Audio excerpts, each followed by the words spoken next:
Welcome to Happy Hour, brought to you by Best Damn Bookkeeping. I've been thinking more and more about goals and the goals I've had in my life and the ones that worked and the ones that didn't. And again, when I say the ones that worked, I mean the ones that like brought joy and happiness and were actually meaningful, like actually helped me achieve something. One of my first like very intentional interactions with goal setting was high school football.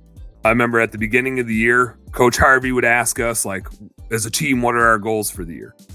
And I always thought it was kind of funny because all we came up with were things that were largely out of our control. And we're so far down the road that there's nothing we could even do in the short term to like make them happen, right?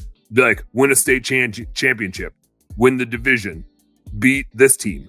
The goal, like, those all sound great and dandy, but that's like saying I'm starting my business and my goal is to be a $10 million company. Neato, but that doesn't do you any good in like getting there. It's just some shit that you say. And it turned out in those football goals, yeah, that was just all shit that we said. We didn't achieve any of those things because there was no behavior to accomplish those goals, right? Like the goal itself didn't have any functionality to it. It was just like, hey, I guess we're supposed to like dream big. And so we should just say some shit that sounds cool. But there's no like behavior we could do in the short term. What would have been more meaningful would be like a goal of everybody is in the weight room 80% of the days in the summer, right? That would have been a useful goal. Or 99% practice attendance, or we put in this many hours of practice, or, you know, like something where it's a controllable, we get to have a say in this thing. We all know the end result we want is to win the state championship.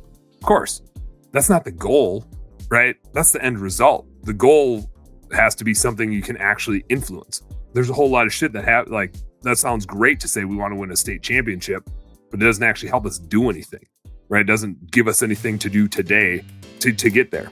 And so I realized, and like I kind of knew that at the time, but I couldn't like frame it up. I was sitting in that room like, this is just so stupid. Hey, home service heroes, thank you guys so much for tuning into our home service happy hour content today.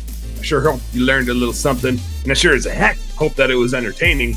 If you did find it fun and entertaining, make sure you like and subscribe to the channel for more cool, fun, entertaining business content.